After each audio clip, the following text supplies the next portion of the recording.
Noches, un gusto saludarles. Bienvenidos a este curso de Doctrina Social de la Iglesia y Estado Social de Derecho. Aquí en Costa Rica está contextualizado en el panorama nacional, tiene un carácter teológico por excelencia, pero también con pinceladas históricas. Para iniciar, vamos a tener las palabras de nuestro obispo diocesano, Monseñor Bartolomé Huíguez, a quien recibimos fraternalmente y con mucha gratitud por propiciar un espacio formativo tan importante, no solo para nuestra diócesis de Alajuela, sino para la comunidad nacional en general. Muchas gracias, Monseñor. Buenas noches y bienvenido. Buenas noches a todos y a todas. Qué bueno que ha llegado este momento. Lo hemos planeado con mucho cariño, el Padre José y nosotros en la diócesis. Ya cuando elaboramos el plan diocesano de evangelización, teníamos una línea de acción de esto, de eh, formar en doctrina social de la Iglesia y propiciar la participación de todos en el ámbito público, ¿no? Sobre todo, pues, de los creyentes, que somos los más comprometidos, yo creo, tenemos que ser los más comprometidos en participar en el ámbito público. Y para ello, pues, tenemos que estar formados. Bueno, pues el Padre José tiene mucha preparación para esto. Eh, ya digo que lo hemos favorecido, hemos querido que sea en modalidad virtual para llegar a muchos. Creo que muchos estamos anotados a este curso y yo creo que será de mucho bien. Esperamos también que todos los que lo hagamos seamos multiplicadores después, seamos multiplicadores y la doctrina social de la Iglesia llegue a muchas personas, ¿no?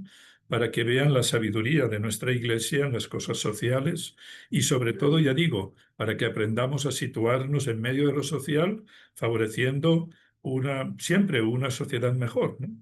Para nosotros los creyentes que sea escenario del reino de Dios, pero ante todo trabajando por la paz, por la justicia, por el desarrollo humano integral, por la conservación de la naturaleza, en fin, por todos los aspectos centrales de nuestra fe.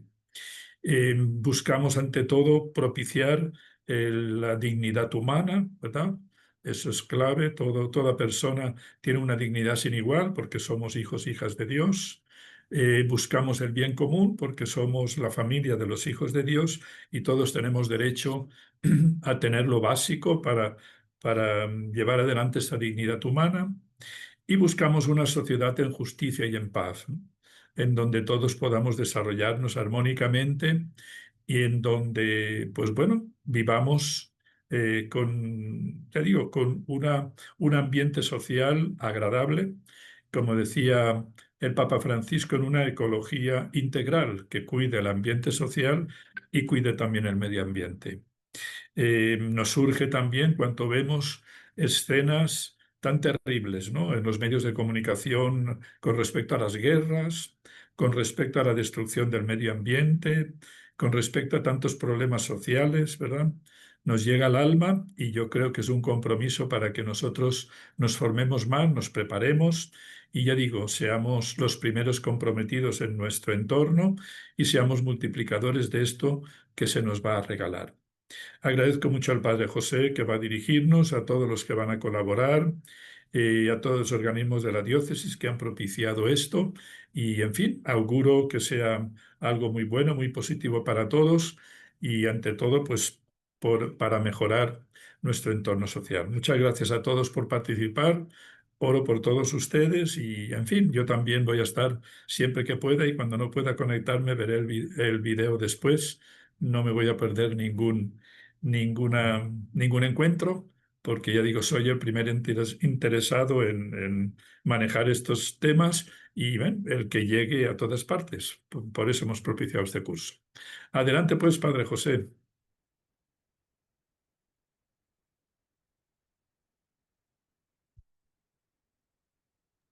Muchas gracias, Monseñor. Gracias a cada uno de los que está aquí presente por este medio virtual.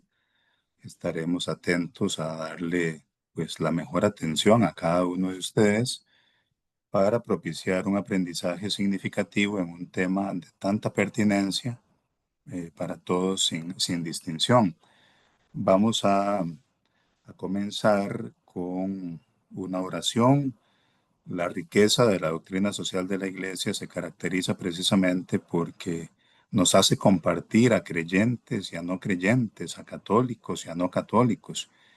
Y sé que aquí en este curso tenemos gente de distintas denominaciones cristianas, incluso algunos hermanos y hermanas que no profesan ninguna fe religiosa ni fe en ninguna divinidad, pero el gran común denominador es ese genuino interés por la dignidad humana, por la salvaguarda de la justicia, por el amor a los más altos valores humanos, que son inherentes también a los más altos valores cristianos. Entonces, vamos a compartir pantalla para exponer algunas de las ideas centrales que serán el hilo conductor de nuestra conversación, de nuestro conversatorio.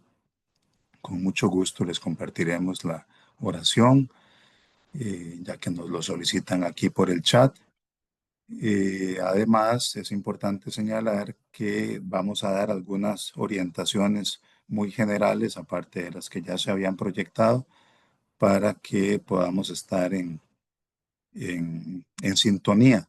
Hay un enlace de asistencia que se está compartiendo aquí por el chat para que sea de utilidad hacia el final para entregarles un certificado de participación en este curso. Entonces, para que lo tengan ahí presente y puedan registrar su participación. En el curso tenemos matriculados cerca de 230 o más personas. En este momento están conectadas 107 personas. Entonces, se dificultaría tener una interacción totalmente activa en tiempo real porque con las opiniones de por lo menos 50 de los 107 que estamos ahorita, creo que no lograríamos avanzar lo suficiente. Entonces tendremos por allí un formulario para recibir sus consultas escritas para que sean respondidas en la primera parte de la siguiente semana.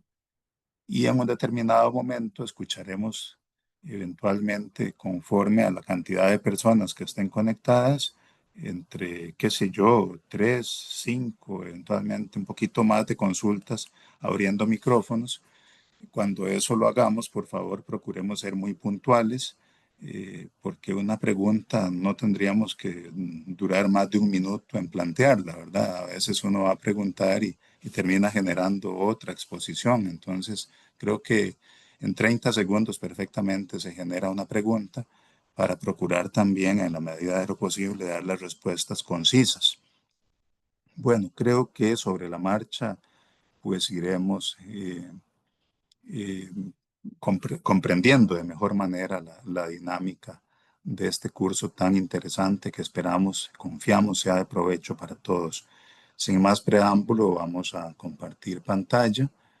Pues bien, este curso de Doctrina Social de la Iglesia y Estado Social de Derecho en Costa Rica, auspiciado por nuestra diócesis, puntualmente desde la Parroquia Catedral de Alajuela, que agradecemos también, además de agradecer a Monseñor, pues el apoyo del párroco de Catedral, nuestro párroco, el padre Carlos Céspedes, que ha tenido a bien darle todo el respaldo como párroco y como vicario general también a este curso.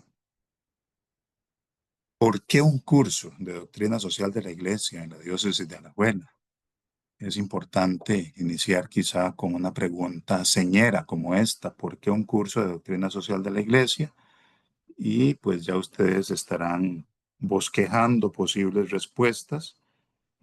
Vamos a ir pues complementando algunos elementos que nos permitan consolidar una respuesta por lo menos general.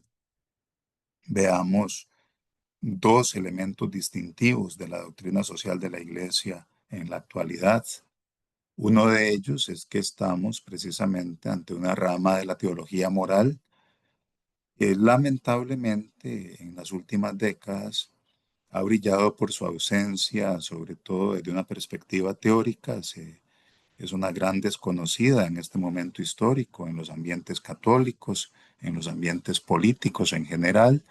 Entonces es importante eh, posicionar nuevamente a la doctrina social de la Iglesia como una rama de la teología moral. Es un puente entre la hermenéutica, o sea, entre la interpretación de la Sagrada Escritura, la interpretación del magisterio de los papas, sobre todo el magisterio social. Cuando hablamos de magisterio nos referimos a las encíclicas, a las exhortaciones, a los distintos textos que son producidos tanto por los papas cuando estamos hablando de un magisterio universal, como también por los obispos como rectores ordinarios de sus respectivas diócesis. Cuando decimos ordinario, estamos desde el lenguaje canónico, ¿verdad? No en un sentido coloquial, sino como el que rige, como el que está encargado de gobernar, santificar y enseñar en una porción de territorio puntual que es la diócesis.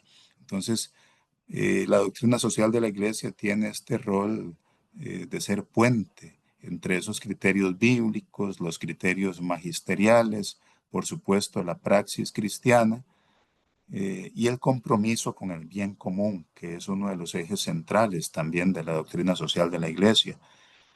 Darle el lugar que le corresponde al bien común, superando cualquier asomo de individualismo, que muchas veces se convierte pues en un riesgo para el bien común.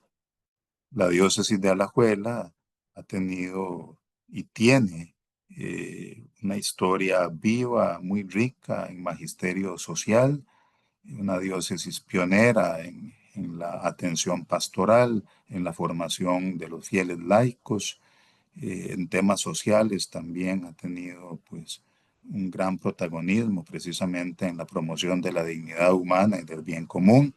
Recordemos que uno de los grandes referentes de la doctrina social de la Iglesia en nuestro país, Monseñor Víctor Manuel Zanabria Martínez, precisamente fue obispo nuestro aquí en la diócesis de Alajuela. Entonces, ya con esto estamos dibujando algunos trazos para comprender por qué es tan importante, desde situaciones muy particulares hasta otras de mayor generalidad, por qué es tan importante la doctrina social de la Iglesia promovida por nuestra diócesis de Alajuela.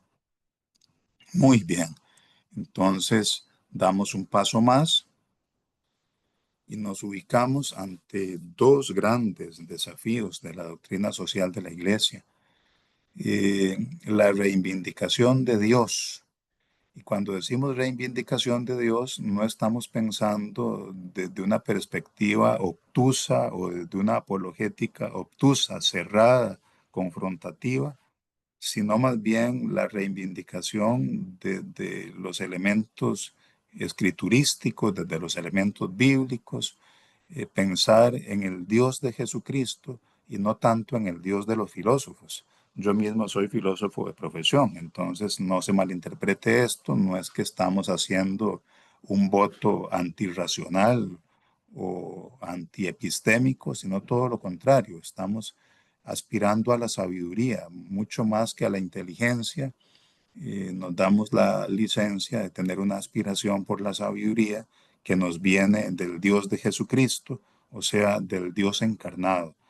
Este es uno de los principios centrales de la doctrina social de la Iglesia, la encarnación del Hijo de Dios. Cuando Cristo toma nuestra condición humana, naciendo de María la Virgen, no estamos ante un fantasma o ante una encarnación a la carta, o sea, no se encarna para situaciones concretas, puntuales, sino que se encarna en toda la historia de la humanidad. Eso significa pues que abraza nuestras luces, pero también nuestras sombras. De ahí que sea tan importante entonces que un curso como este, para los que son creyentes, propicie ese encuentro con el Dios de Jesucristo, con el Dios de los Evangelios, y no tanto esa aspiración a veces hasta un poco banal de quedarse encerrados en el Dios de los filósofos.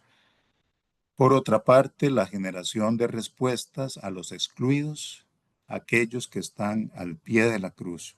La doctrina social de la Iglesia es de gran antigüedad, ya vamos a entrar en esos detalles, algunas veces por desconocimiento, por ignorancia, incluso hasta por mala fe, ha habido quienes critiquen a los papas, por ejemplo a León XIII, lo veremos más adelante, a otros postulados y postuladores de la doctrina social de la Iglesia, acusándolos de neomarxistas, etcétera.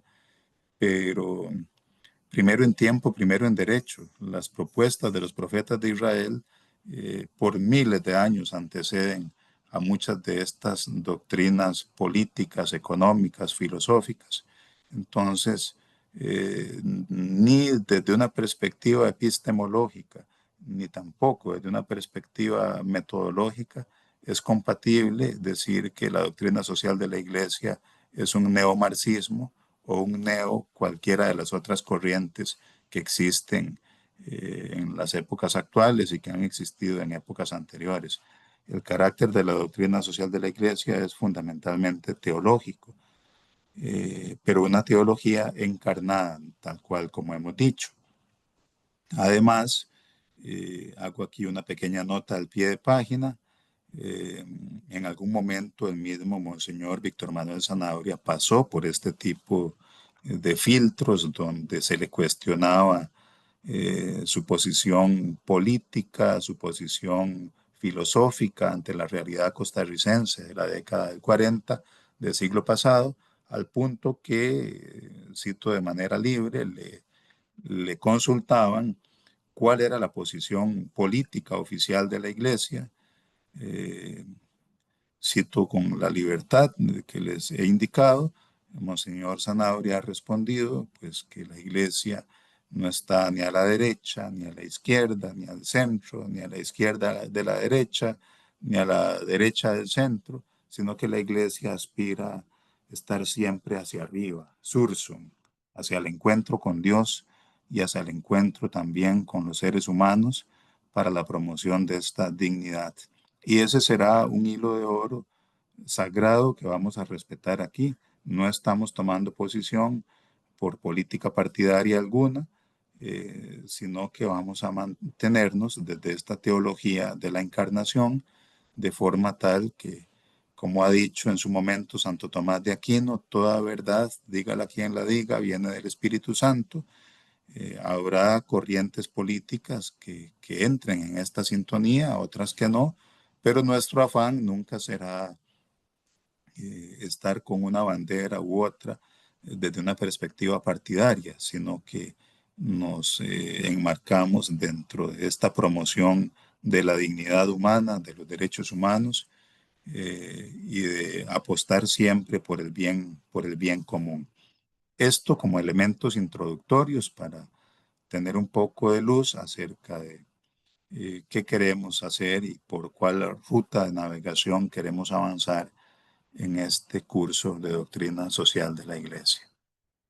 Muy bien, entonces, llegados a este momento, podemos pensar en dar un vistazo a los orígenes de la doctrina social de la Iglesia, los orígenes formales más cercanos a nuestro momento histórico.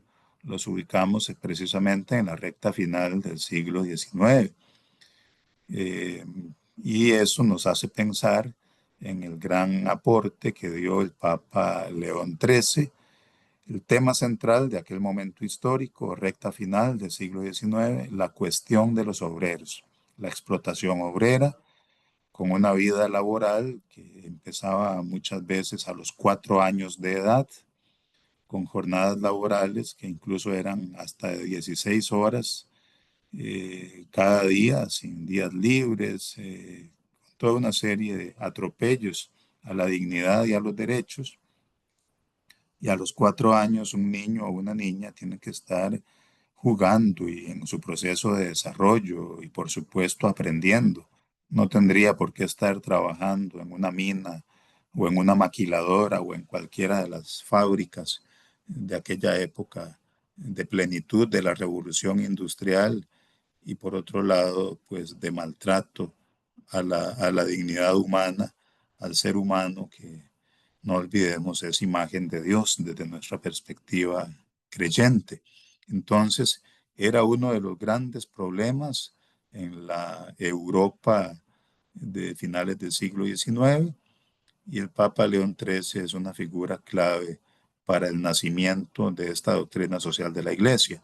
Ahora bien, si nosotros echamos mano de la Sagrada Escritura y buscamos los orígenes remotos de la doctrina social de la Iglesia, por supuesto eso implica ahondar en la hondura de la tradición bíblica, dar un paso detenido, exhaustivo por el papel de los profetas del antiguo Israel, concentrados en llevar justicia, en llevar esperanza a todos sin distinción y haciendo un especial énfasis en los excluidos, ni siquiera en los marginados, porque los marginados al menos están allí, al margen, como la palabra lo sugiere, a la orilla del camino, pero tanto ayer como hoy hay muchos que desde antes de nacer ya están excluidos de todo.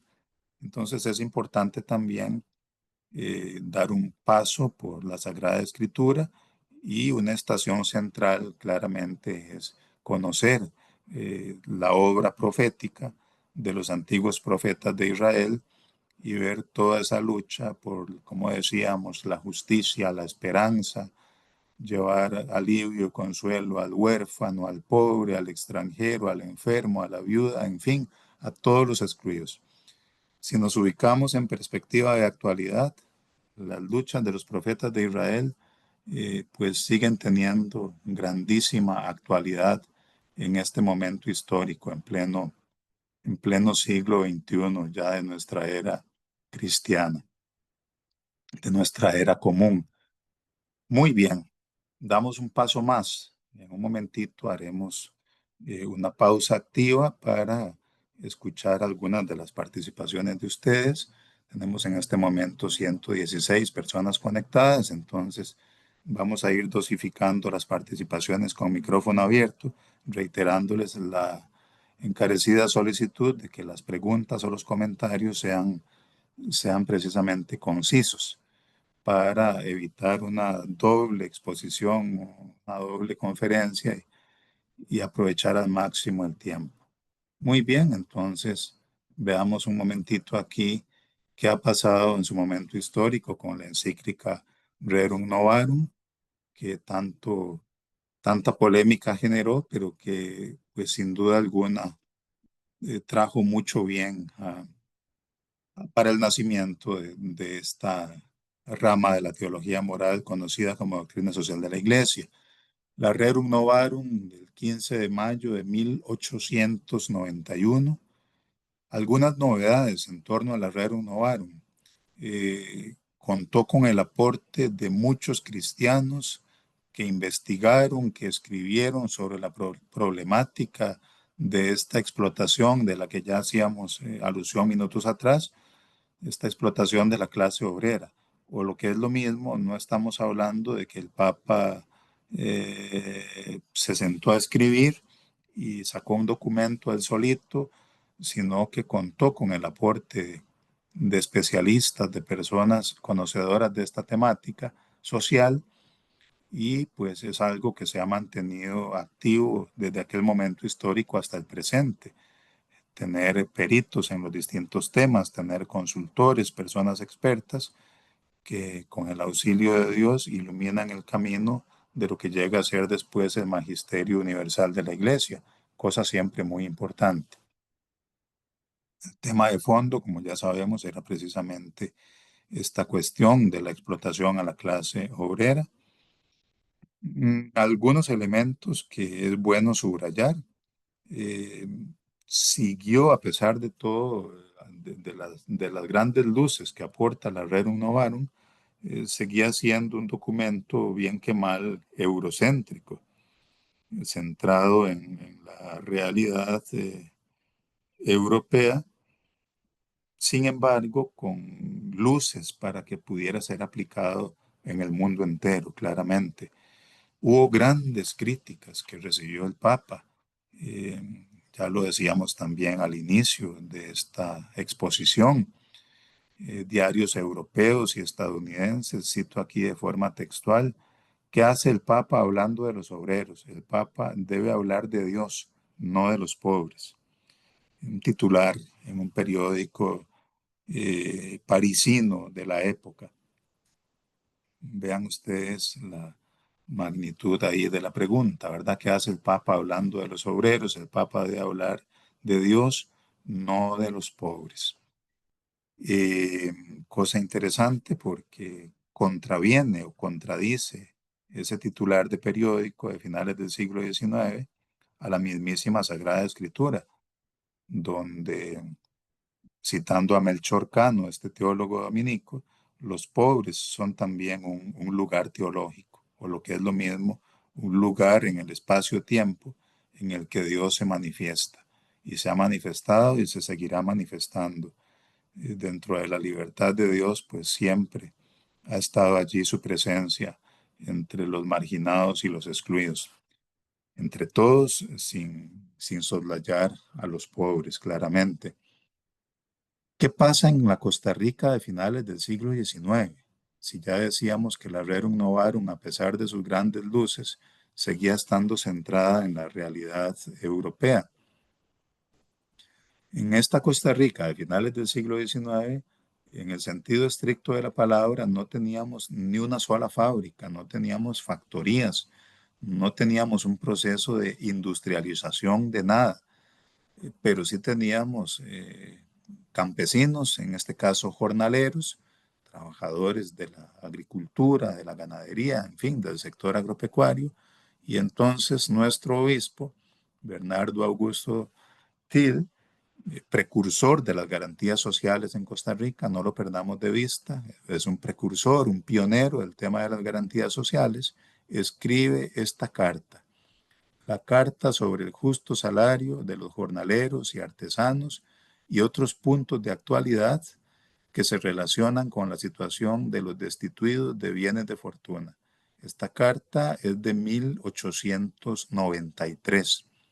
Si algo caracterizó al obispo Til es que prácticamente recorrió todo el país, un obispo misionero que cubría toda Costa Rica en aquel momento y que conocía muy bien la realidad de nuestro país, de nuestros artesanos, de nuestros jornaleros, eh, sin ánimo de caer en simplismos, que observaba en aquel momento histórico, 1893, Monseñor Til, pues que en una casa de gente pobre, de gente jornalera, para que pudieran tener sustento y muchas veces ni siquiera digno, tenían que trabajar todos los miembros de la casa. O sea que si en casa X vivían 5 personas, pues los 5 tenían que trabajar por lo menos para cubrir la alimentación más básica. Eh, y eso a todas luces lo que significaba es que no se estaba ante un salario justo. De esto se escribe todavía en la época actual. Eh, por lo general no hay una relación recíproca entre el costo de vida y los salarios. Y pues en la Costa Rica de hoy el costo de vida es realmente altísimo. No vamos a entrar en esos detalles todavía, pero el tema del salario justo sigue siendo un tema de grandísima actualidad. Si ustedes toman la carta sobre el justo salario, título largo, justo salario de los jornaleros y artesanos y otros puntos de actualidad que se relacionan con la situación de los destituidos de bienes de fortuna, repito, de 1893, si la leen hoy, posiblemente ustedes dicen, bueno, parece que fue escrita, qué sé yo, empezando ahora el mes de agosto. O sea, tiene gran actualidad. Los problemas siguen estando allí a flor de piel.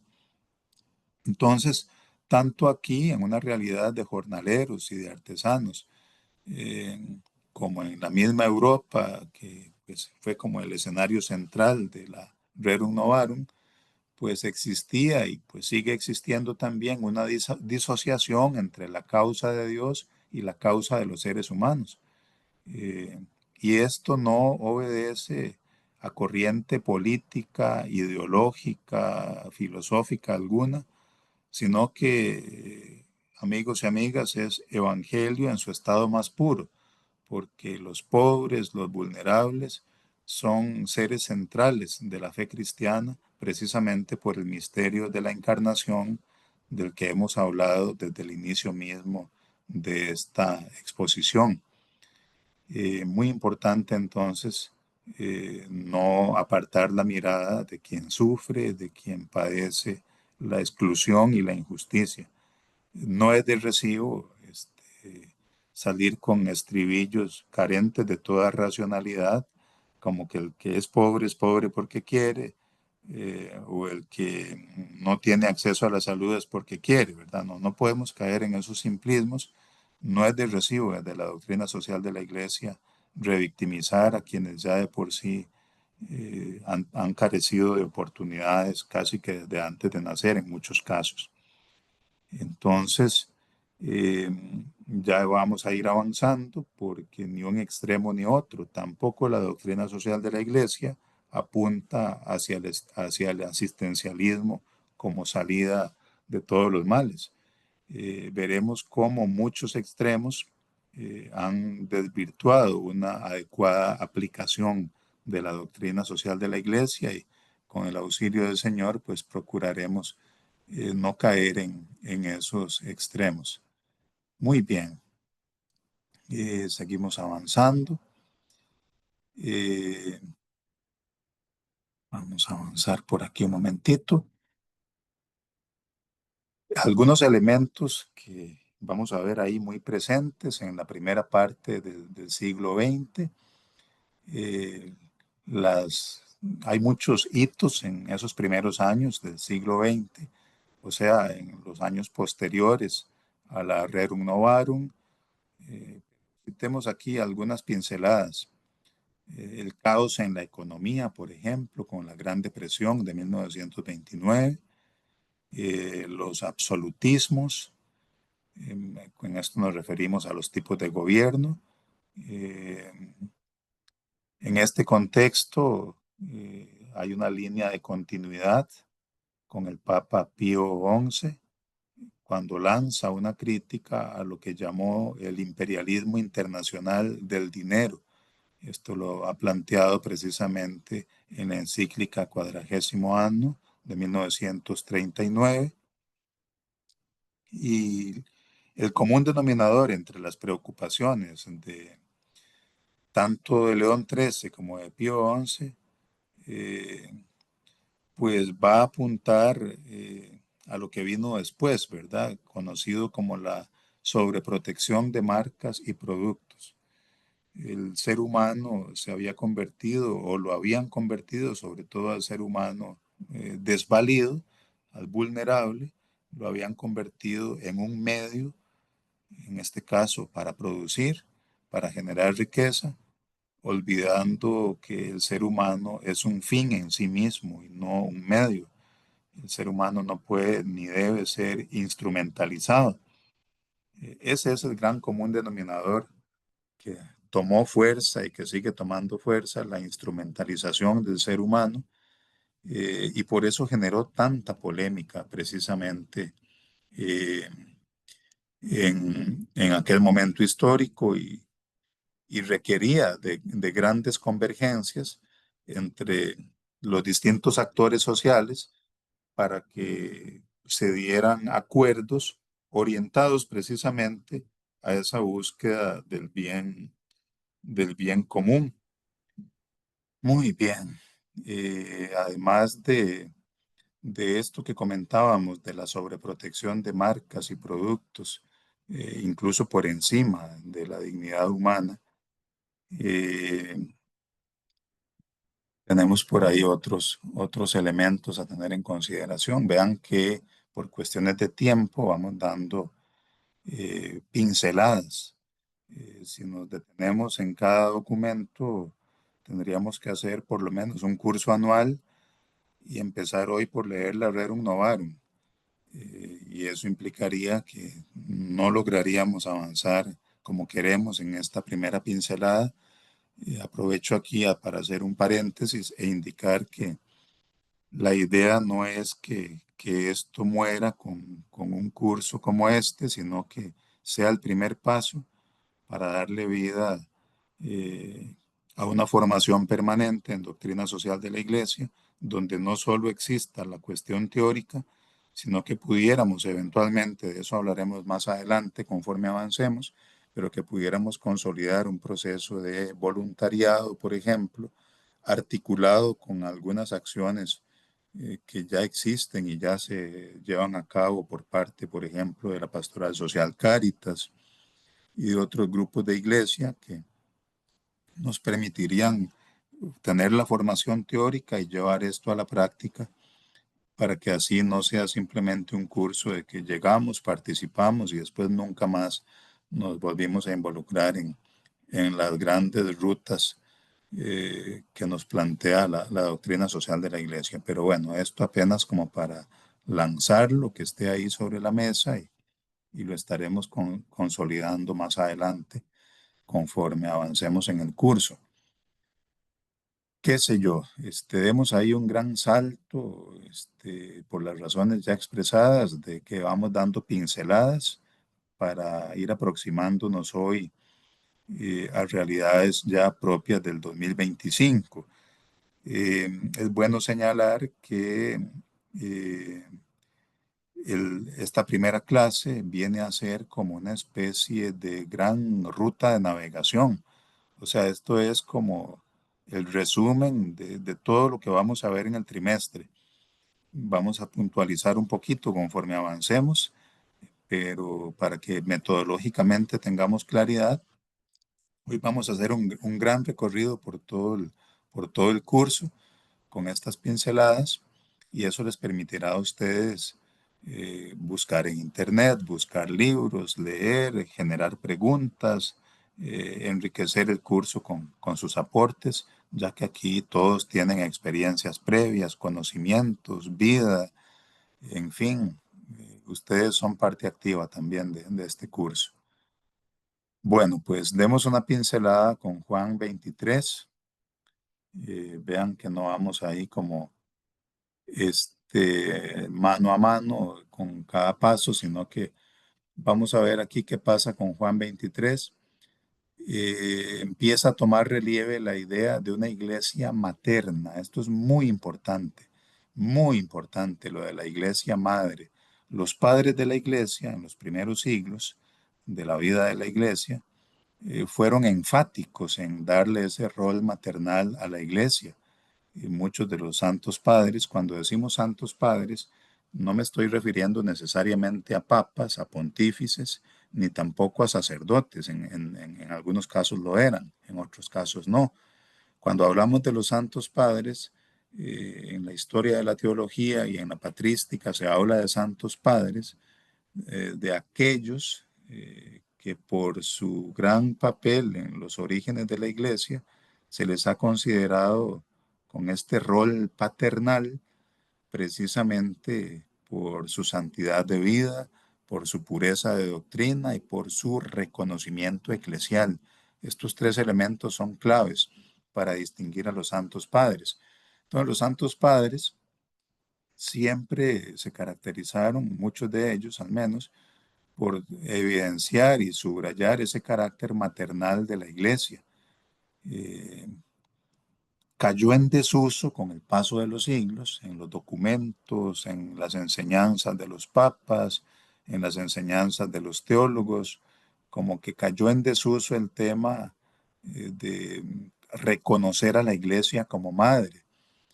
Y es entonces significativo que el Papa Juan XXIII, el Papa bueno, como se le conoce, este santo, vuelva a poner allí sobre la mesa precisamente la noción de una iglesia como madre. Incluso eh, no solo lo queda en el discurso cotidiano, sino que escribe esta encíclica Mater et Magistra, la madre y maestra, del 15 de mayo del año 1961. Entonces es muy importante.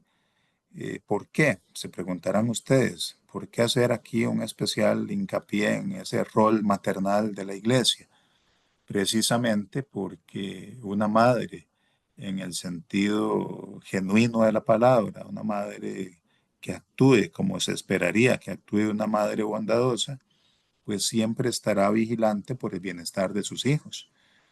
Y aunque la madre es madre de todos y los ama a todos, y ustedes, las que son madres aquí presentes y las que eh, tienen esa sensibilidad, independientemente de que por biología lo sean o no, sabrán que por lo general al más vulnerable las madres le dan más atención. Entonces no es vano reafirmar este rol maternal que el Papa Juan XXIII le asigna precisamente a la Iglesia y que lo posiciona de nuevo. Desde el Concilio Vaticano I, celebrado entre el año 1870 y el año 1871, la iglesia fue entendida como maestra. Se dio mucho énfasis en ese papel magisterial de la iglesia, pero no se hablaba prácticamente de la iglesia como madre, ya como para cerrar esa idea. Juan 23 también, el Santo Padre, nos va a hablar de la importancia de la paz. En esta encíclica Pacem in Terris del 11 de abril de 1963, precisamente 53 días antes de morir, se publicó la Pacem in Terris, que incorpora un elemento decisivo en la doctrina social de la Iglesia, cuál es el de los derechos humanos. Sabemos que la Declaración Universal de Derechos Humanos de la ONU data del 10 de diciembre de 1948. La iglesia en aquel momento se mantuvo como equidistante, como con una prudencia para mi gusto extrema, y no acogió el paradigma de los derechos humanos, al menos no de inmediato.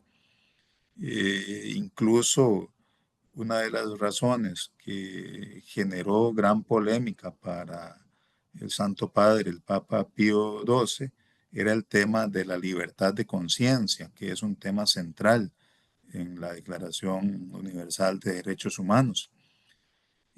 Una libertad de conciencia que planteada en esta declaración de la ONU, pues tiene un talante fundamentalmente secular, totalmente desmarcado de cualquier tradición confesional religiosa. Pero ese paso se llega a dar precisamente con el aporte del Papa Juan XXIII.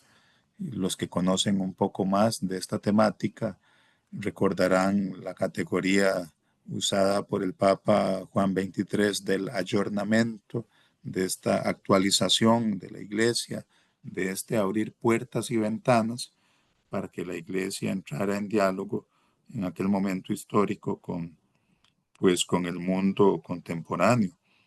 Y fue entonces muy importante eh, eh, que se hablara de los derechos humanos, como se hace hasta el día de hoy en la iglesia. Y obviamente hablar de derechos humanos per se nos hace pensar en que hay deberes humanos también. Y hay aportes significativos que no necesariamente han llegado del magisterio eclesial, que han tenido un origen secular, pero que son de recibo también en nuestro magisterio eclesial. Qué sé yo, el estadista Benito Juárez, por ejemplo, con esta frase célebre, el respeto al derecho ajeno es la paz. Eso ya nos hace pensar en que derechos y deberes deben ir en total equilibrio.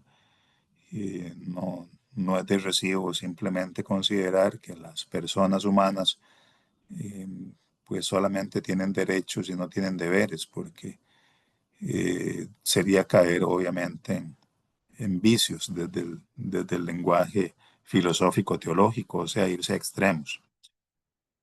En el marco del Concilio Ecuménico Vaticano II tenemos la Gaudium et Spes, donde queda claro que los grandes problemas sociales no tendrán soluciones desde el individualismo.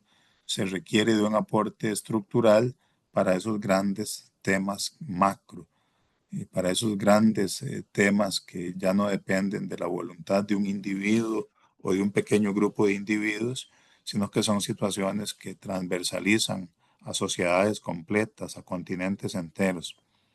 Entonces, además de los cambios personales y sociales, se requiere de un respaldo legal, por ejemplo, en el reconocimiento de los derechos humanos y de los derechos en general, y en esto la Gaudium et Spes es un documento señero que nos marca ruta también para generar seguridades jurídicas en una buena convivencia en la sociedad que ya para aquel momento histórico, parte inicial del primer lustro de la década de 60 del siglo pasado, pues tendía a ser ya una sociedad cada vez más pluralista, sobre todo en las grandes ciudades, en las grandes capitales.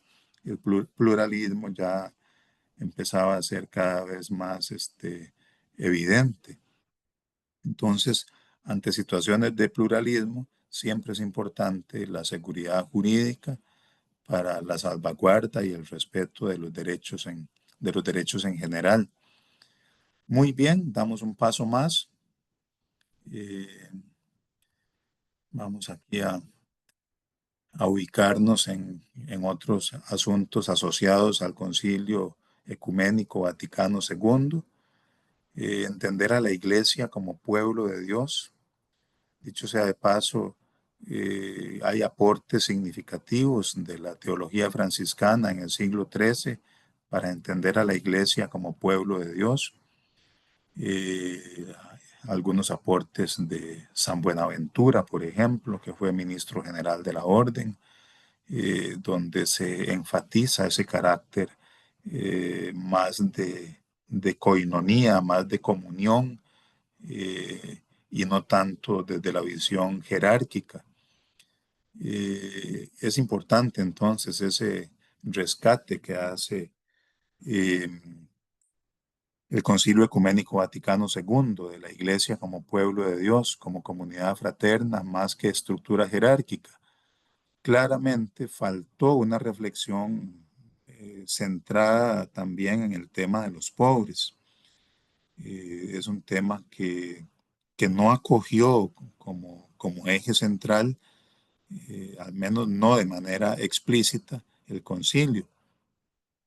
Ese aporte llega poco tiempo después, llega de la pluma y de quienes asesoraron al Papa Pablo VI con la encíclica Populorum Progressio sobre el progreso de los pueblos. Y es muy importante y de gran actualidad la Populorum Progressio, porque de acuerdo a lo planteado por el Papa Pablo VI, el desarrollo de los pueblos no se debe entender, no se debe circunscribir solamente a lo económico, sino que tiene que ser comprendido como una temática integral. Aquí me permito hacer una nota al pie de página.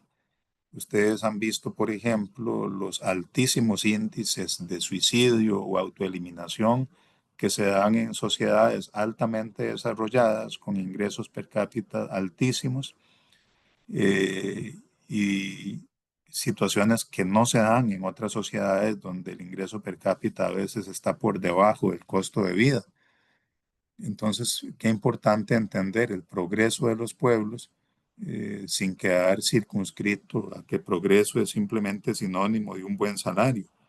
Eh, Eso lo tuvo muy claro, por ejemplo, el obispo Till cuando hablaba de la Carta del Justo Salario, de que no era solamente un tema circunscrito a lo salarial. Veremos de conseguir el documento y facilitarlo, porque sé que algunos han hecho la consulta en el chat para tener acceso a esa carta de 1893 que ya es escrita aquí en Costa Rica. También en el magisterio latinoamericano vamos a encontrarnos aportes como el documento de Medellín, el documento de Puebla, Santo Domingo, en época más reciente el documento de Aparecida.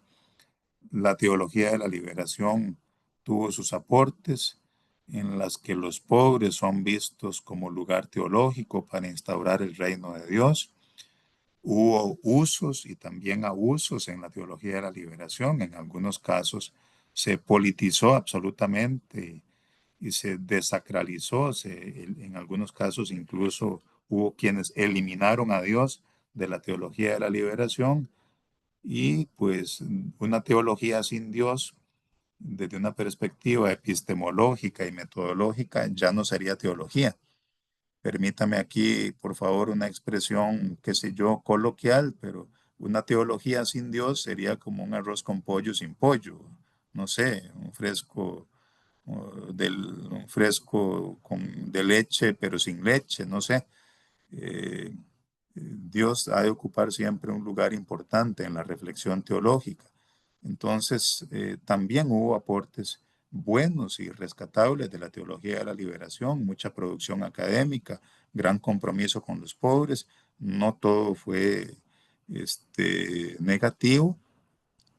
La teología de la liberación, que se mantuvo fiel al Evangelio, pues sea nuestra corriente teológica favorita o no, es totalmente de recibo, porque rechazarla sería fundamentalmente rechazar al Evangelio, o sea, negarle el acceso a la salud a la gente, el acceso a la alimentación, al agua, a una educación digna, etcétera.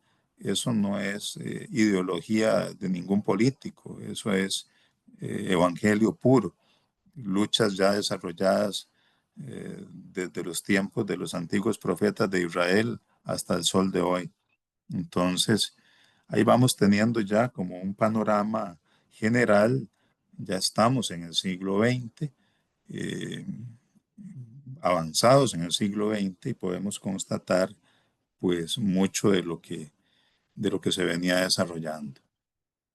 Vamos a concentrarnos en esta página para después abrir otro espacio, ya que dichosamente pues hemos hecho un buen uso de ese espacio para que podamos escuchar otras voces, sus comentarios, sus inquietudes. Eh, Sin solidaridad con los pobres, la doctrina social de la iglesia ni es doctrina, ni es social, ni es de la iglesia. Y eso ya nos apunta, nos hace apuntar como arqueros al blanco a la realidad costarricense en la década del 40 del siglo pasado.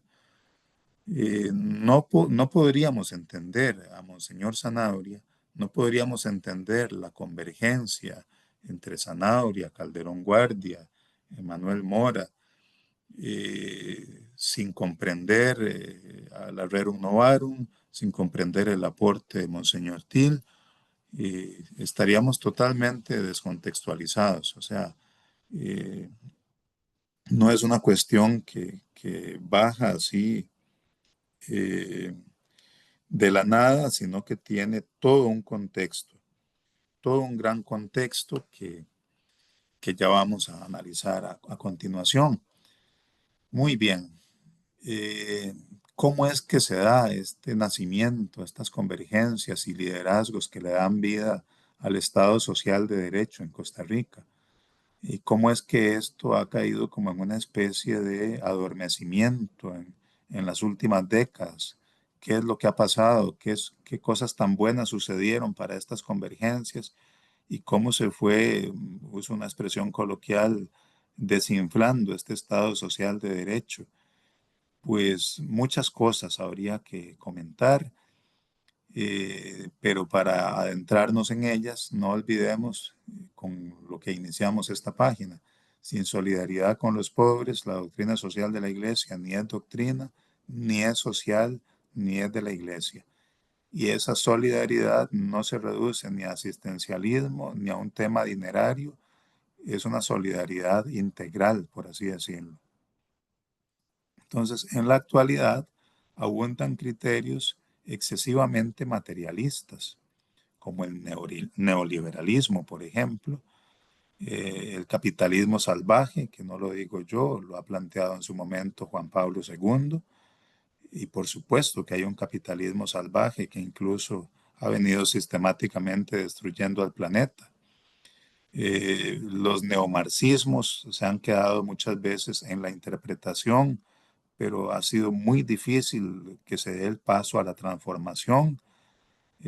Los fanatismos religiosos y los fanatismos de diversa índole, no solo los religiosos.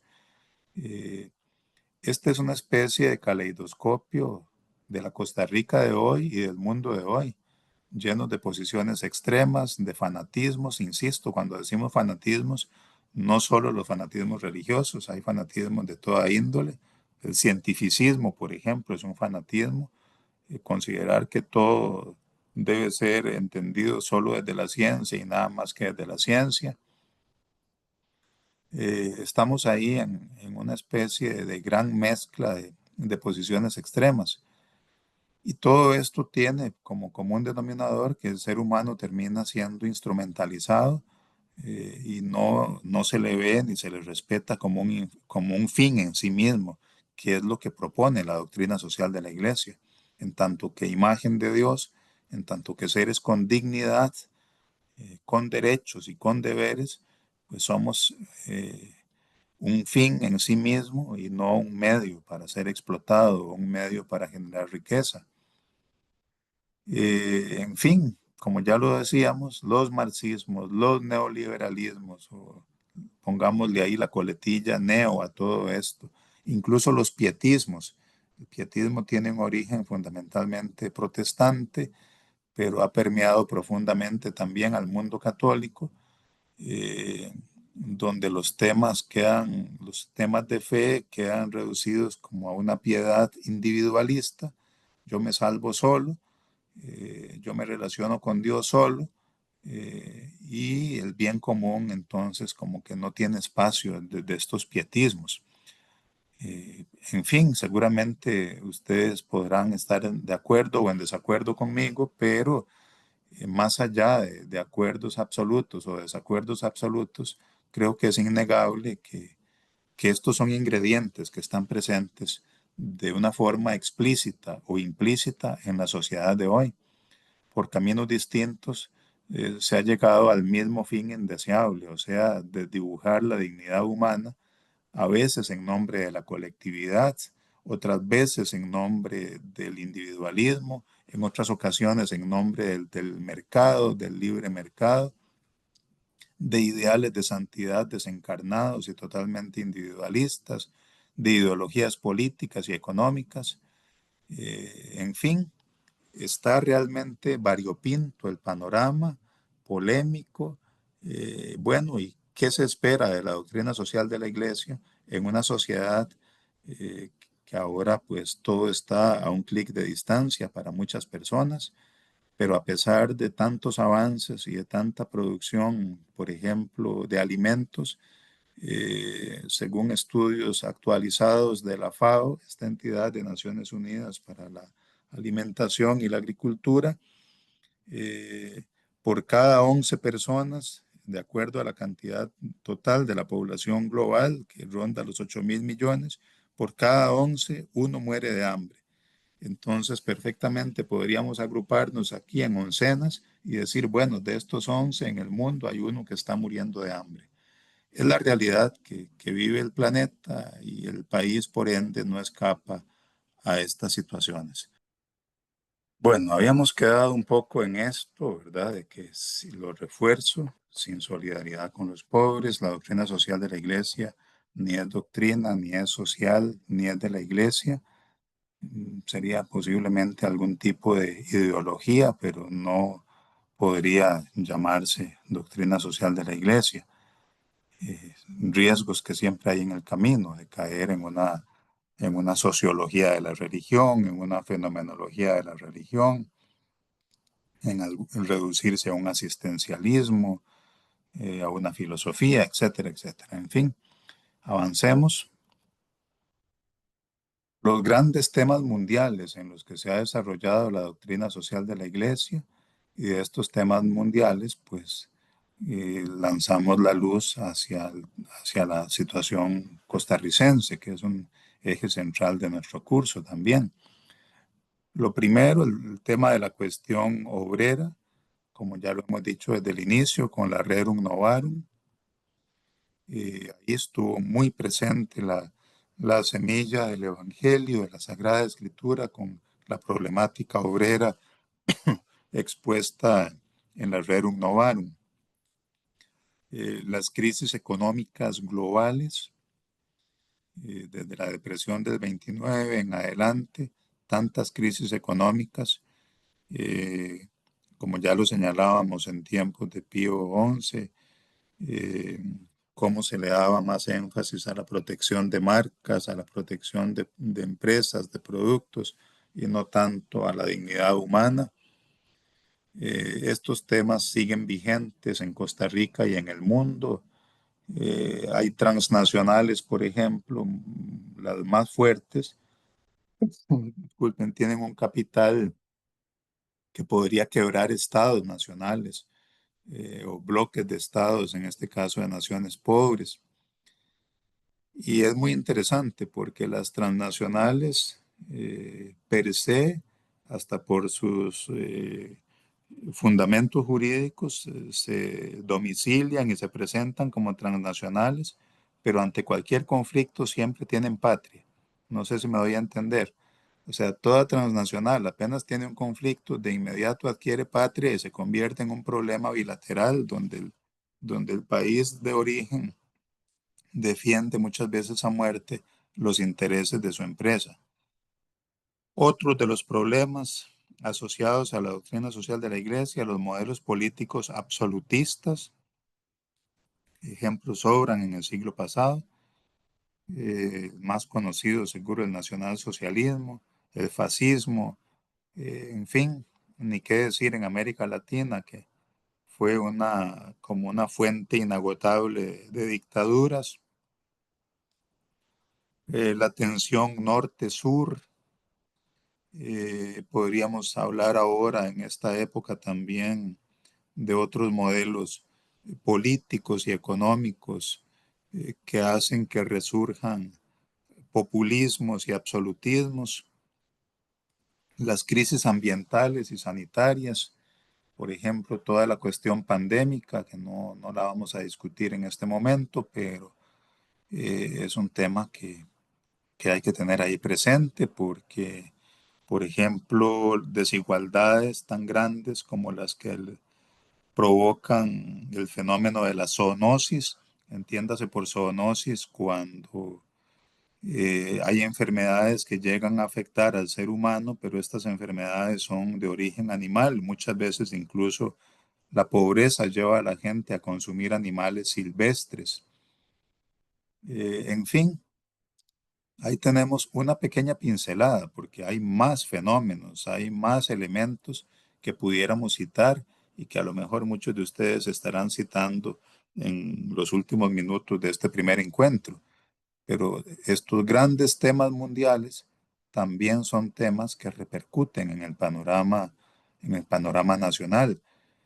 Quiero hacer énfasis quizá en uno que a nosotros nos afecta mucho en Costa Rica, en el tema de la inequidad, la desigualdad. Sabemos que estamos en este momento, no es nada honroso, estamos entre los 10 países más desiguales del mundo y la desigualdad crece, aumenta de manera significativa. Entonces, Juan Pablo II en su momento hace grandes aportes con el tema de las estructuras de pecado, una categoría interesante, la del pecado estructural, un pecado social, la sociedad en la que nos correspondió nacer a muchos de los aquí presentes, se consolidó, por ejemplo, en un contexto social masificado, unas sociedades de masas, normalmente de multitudes solitarias, qué sé yo, la sociedad de los centros comerciales, de los conciertos masivos, de los estadios llenos, de las ciudades llenas, pero muchas veces, como les decía, la característica es que son multitudes solitarias, mucha gente, pero cada uno en lo suyo, totalmente solos, en un gran individualismo que se ha convertido como en una atmósfera de nuestro estilo de vida en la actualidad. La sociedad ha ido siendo cada vez más tecnificada. Eh, no estoy aquí generando juicios de valor diciendo qué bueno o qué malo, sino sobre todo en una parte descriptiva o narrativa. Y por supuesto, una sociedad cada vez más erotizada. Eh, Estos tres elementos reflejan muchos de los desafíos ante los que estamos hoy. porque no somos seres ahí fuera del tiempo y del espacio. Todo esto repercute de manera directa o indirecta en cada uno de nosotros, en nuestras familias, en nuestra vida política, en nuestra vida económica, etcétera. Entonces, insisto, aquí he querido compartir nada más pequeñas pinceladas, pero claramente ni son todas, este, ni son las únicas. Muy bien. Eh, Demos un paso más. Hablemos de un gran pontífice del que tal vez no se le valora mucho en algunos ambientes, incluso eclesiales, Benedicto XVI. Eh, Su primera encíclica, Deus Caritas es, Dios es amor. Allí nos plantea en su momento histórico el Papa Benedicto, eh, hace una especial presentación del Santo Evangelio, de la Buena Noticia, poniéndola por encima de los moralismos. Nos subraya con fuerza el Papa que el ser cristiano no es una filosofía, no es una ideología, no es una moda, es fundamentalmente la vivencia del Evangelio de nuestro Señor Jesucristo, eh, cosa que tenía muy clara en el siglo XIII, por ejemplo, San Francisco de Asís. En su introducción a la regla de la orden franciscana plantea que la vida de los hermanos menores es vivir el santo evangelio de nuestro Señor Jesucristo. Pues es importante entonces que nosotros, los que somos creyentes, cristianos, ya católicos o de otra denominación, pero cristianos todos, los que profesamos esta fe, que nos preguntemos cómo estamos asumiendo el cristianismo, porque muchas veces es muy fácil verlo simplemente como una filosofía, como una especie de estilo de vida, como, qué sé yo, como una ideología finalmente. Y eso sería vaciar de contenido y vaciar de sentido al Evangelio mismo. En medio de nuestros pecados, de nuestras luces y de nuestras sombras, pues más que creencia hay que aspirar a que el Evangelio sea vivencia. Cito aquí a Santo Tomás de Aquino en su comentario al Evangelio según San Juan. Dice Santo Tomás, palabras más, palabras menos, que es mejor ir arrastrándose por el buen camino que ir erguido hacia la perdición. Pues por ahí va un poco la sensibilidad del Papa Benedicto XVI en la Deus Caritas es, provocativo ya de por sí el nombre, Dios es amor. La encíclica Spes Salvi sobre la esperanza, en la que se distingue entre las pequeñas esperanzas válidas y muchas veces necesarias. Sin embargo, en el caso de los creyentes, ninguna afiliación política agota el reino de Dios. O sea, puede ser que haya opciones políticas que procuren mayor justicia, que haya planteamientos económicos, filosóficos, que propicien más estructuras de justicia, de equidad, pero en definitiva, ninguna posición política va a agotar el reino de Dios. Esto es importante tenerlo claro. Ahora que hablábamos de teología de la liberación, la edad no me permitió vivir la etapa más refulgente de esta teología de la liberación, pero el estudio sí me permitió conocer a autores, a protagonistas, no solo leerlos, sino conversar con ellos.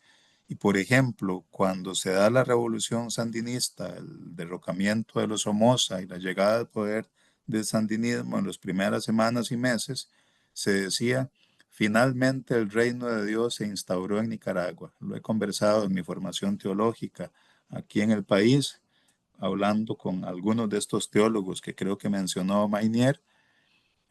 Craso error, porque ninguna doctrina política, ningún partido, ninguna ideología es capaz de agotar el reino de Dios. La Caritas in Veritate señala metas nuevas, como responder a los modelos económicos y políticos que han fracasado.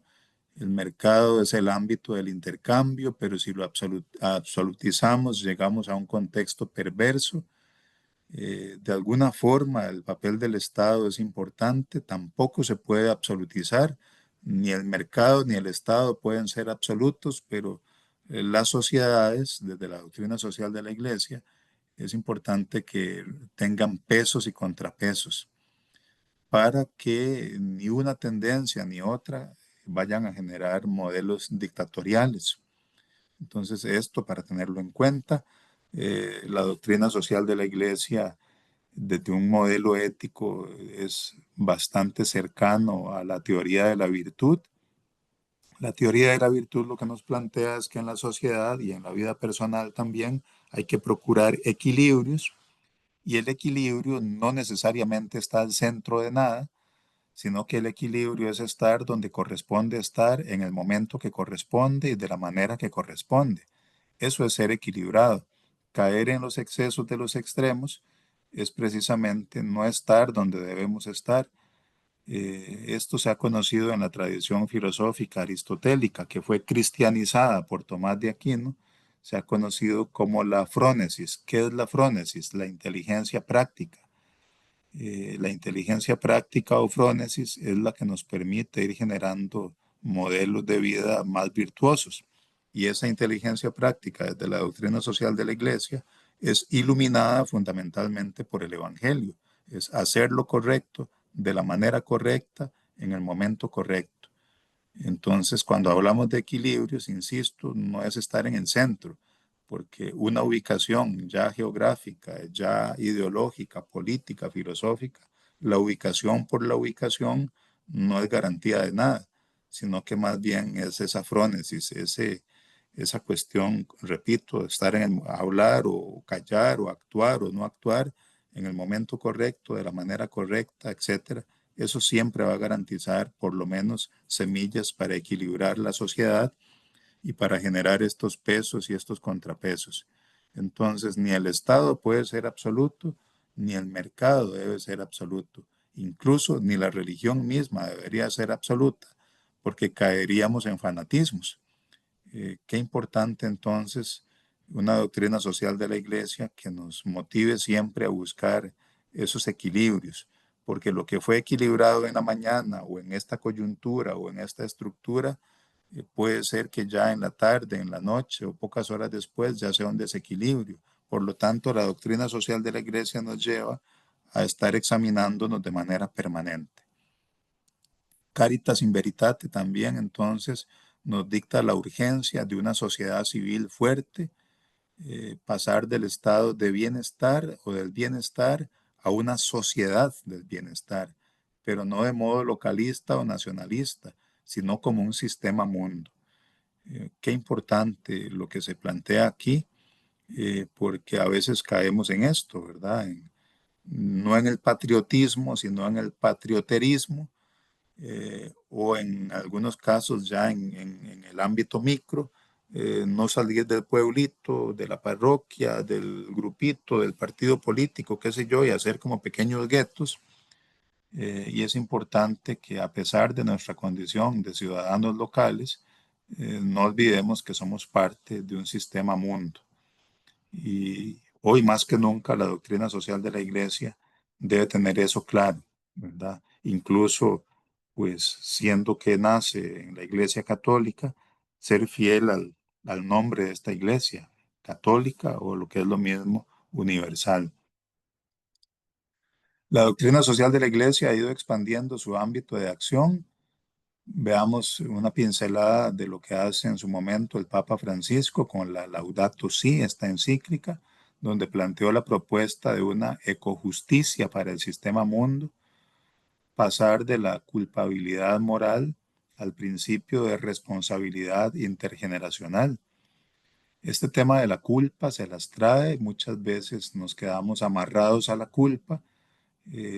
Como un primer paso pudiera ser que active conciencias, pero si nos quedamos circunscritos en la culpa personal o en la culpa social, la culpa definitivamente no redime. Es la responsabilidad la que nos pone en camino hacia el encuentro con Dios de cara a esta aspiración redentora que se concreta en la persona de Cristo para nosotros los creyentes. La culpa, como aquí lo señalamos, mira exclusivamente hacia el pasado. Entonces hay cosas del pasado que hay que asumir, que hay que sanar, pero con esa perspectiva de presente y de futuro.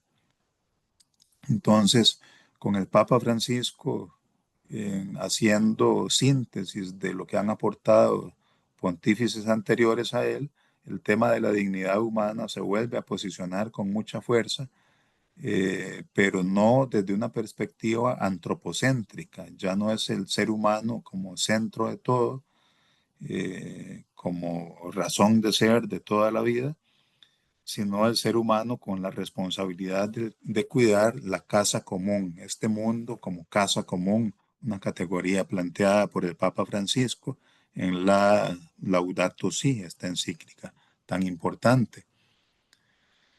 Señalemos aquí para ir ya prácticamente cerrando temas como el destino universal de los bienes de la tierra, eh, desde una perspectiva teológica y poética, tiene una particular estética, es bellísimo. El destino universal de los bienes de la tierra. Desde ese punto de vista no genera grandes tensiones, pero el Papa Francisco hizo apuntes concretos que sí provocaron tensiones en el sistema económico. Por ejemplo, no privatizar el agua, que el agua como tal sea un derecho humano. Y me van siguiendo, sí. Confío en que sí, ya lo veremos en un momento. Repito, para hacer como el amarre epistemológico. Si el Papa dice, vean, hay un destino universal de los bienes de la tierra, suena como inofensivo y por supuesto bellísimo. Un destino universal de los bienes de la tierra. Pero cuando eso lo hace concreto y dice, no hay que privatizar el agua, hay que abrir las fronteras a los migrantes que huyen del hambre, a los que huyen de la miseria, a los que huyen de la inseguridad. Ya ahí en ese momento lo que nos encontramos es políticos en muchas partes del mundo que quieren privatizar el agua, que se oponen a que tener alimentos en la mesa sea un derecho humano, que se oponen a abrir fronteras a los que huyen del hambre, de la inseguridad, de la miseria y van a ser parte de la fuerza laboral de muchos países. Ahí ya como que se cae la poesía y genera tensiones, como decíamos. Entonces, una economía como la actual es capaz de matar la indiferencia, por ejemplo, ante el cambio climático, un tema presente en Laudato Si. Eh, ya tenemos el primer pueblo formalmente desplazado por cambio climático, este grupo originario de los Cunas en Panamá, que por por el alto nivel de las aguas del mar ya tuvieron que ser desplazados. Entonces, estamos ante un mundo que, como un péndulo, oscila entre el homicidio y el suicidio, o sea, los humanos matándonos unos a otros, pero de alguna forma también matándonos a nosotros mismos con muchas de las opciones políticas y económicas que están rigiendo a nuestros países y a nuestras decisiones, incluso hasta personales. Entonces, el más grande pecado en todo esto es el silencio en el que se ha dejado a la doctrina social de la Iglesia, la voz profética de la que hablaba uno de ustedes minutos atrás, que anuncia y denuncia, no debe apagarse, aunque podamos equivocarnos. Eh, y aquí cito a un querido amigo ya que goza de la presencia de Dios, al padre Julio Lois, sacerdote español, por cierto, teólogo de la liberación, de grandes propuestas hace muchos años. Lo tuvimos con nosotros en una semana teológica en el ITAC y personalmente me correspondió atenderle, un hombre extraordinario que a Dios goce. Y les regalo esta pequeña frase de Julio Lois. La muerte semántica conduce hacia la muerte total. ¿Qué es esto de la muerte semántica? Pues cuando dejamos de hablar de ciertos temas, cuando ciertos temas como la justicia, la equidad, la dignidad, ya no son parte ni de nuestras clases, ni de nuestras acciones, ni de nuestras homilías en el caso de los sacerdotes, etcétera. Entonces, da de qué hablar esto, compañeros y compañeras. La muerte semántica conduce hacia la muerte total. Si los temas centrales del Evangelio, si los temas centrales de la doctrina social de la Iglesia, que no es otra cosa más que presentar el Evangelio con categorías de cada época, Si estos temas mueren a nivel semántico, si no los verbalizamos, si no se llevan a la praxis, pues esto lleva a la muerte total por indiferencia. Entonces, esta categoría de bien común nacionalista hay que superarla para entender el bien común desde esta lógica del sistema mundo. La iglesia y la fe cristiana no están en contienda con el mundo, sino que deben estar como sal y fermento. O sea, no es la iglesia peleándose con el mundo, ni tampoco cayendo de rodillas ante el mundo, sino cumpliendo este rol que ha planteado el mismo Cristo, ser sal de la tierra, ser fermento, ser por supuesto luz del mundo. Ya ahora sí, para ir en el cierre, algunos conceptos claves que nos van a acompañar durante el curso, bien común, lo han escuchado hoy muchas veces, ese gran bienestar de la familia humana, ya no es solamente el bien común de mi familia o de mis amigos o de mis compatriotas, sino pensarlo en clave de sistema mundo, el principio de solidaridad, que es la defensa y cuidado de los otros, y allí en ese papel del otro no solamente están los seres humanos, sino que está la naturaleza, porque no es la naturaleza y el ser humano, sino que también nosotros somos parte de la naturaleza. Entonces es esta solidaridad con el cuidado de los otros, donde esto va más allá de la especie nuestra. El principio de subsidiariedad es la escalada de lo familiar comunal hasta involucrar a la totalidad. El principio de participación, somos personas, o sea, autores, actores, intérpretes o hermeneutas, protagonistas de nuestro destino. La democracia, que es el medio eh, y la participación es el fin, ¿verdad? La democracia como tal ni siquiera es un absoluto, pero sí debe llevarnos a ese compromiso, a esa participación. Eh, entonces, que la voz, el voto y la acción de las personas tenga un lugar, eso es importante, que la democracia nos lleve a que el ser humano sea un fin en sí mismo. Si la democracia la convertimos en el fin, terminamos muchas veces incluso anulando al propio ser humano. ¿Para qué sirve la doctrina social de la iglesia? A preguntarse y les preguntarán a ustedes, bueno, estás en un curso de doctrina social de la iglesia, ¿eso qué es y para qué sirve? Bueno, nos ayuda a leer la realidad con esperanza y con mirada crítica, expone a Jesús como la parábola de Dios que hace posible su reino. Esto me parece que tiene particular belleza e impacto en la sociedad y ojalá en la vida personal también. Jesús como la parábola de Dios. ¿Qué es una parábola? Un relato simple, enriquecedor, que nos deja aprendizajes, que nos permite hacer transformaciones personales y sociales. Pues un buen regalo que nos da este curso en esta primera noche, Jesús como parábola de Dios que hace posible su reino, que genera compromiso social a partir de la convergencia de los más altos principios humanos y cristianos, donde se procura erradicar la indiferencia ante los grandes temas de nuestro tiempo, un puente entre la iglesia y el mundo, y desde la encarnación, entiéndase por encarnación, pues que Dios se hace humano para que el humano se divinice, pues se resignifica el compromiso social. No es la encarnación romántica como ver al niño Dios en el portal de Belén, sino ver toda la connotación social que tiene ese misterio de nuestra fe cristiana. ¿Qué ha pasado con la doctrina social de la Iglesia en Costa Rica, puntualmente de las convergencias entre Calderón Guardia, Manuel Mora y Monseñor Sanabria? ¿Qué ha pasado desde aquellos días hasta hoy?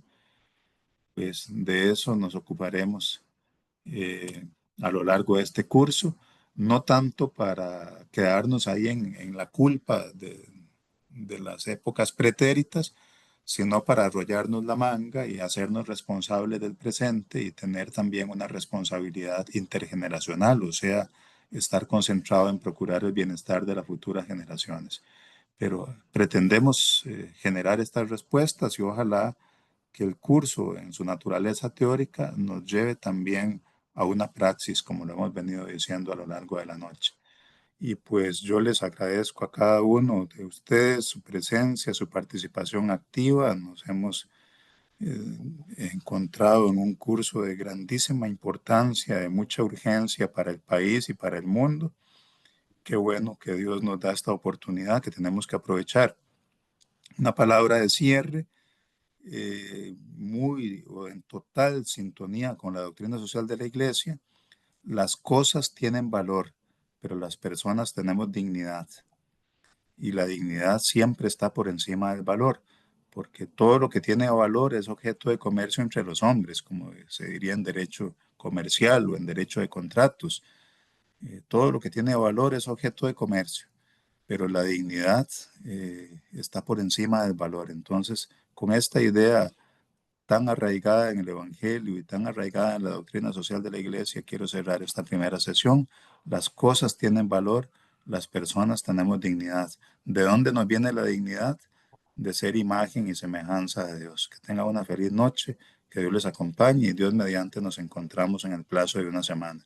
Recuerden que el enlace es recurrente, vamos a usar el mismo link en todas las sesiones. Buenas noches y que Dios les bendiga. Gracias.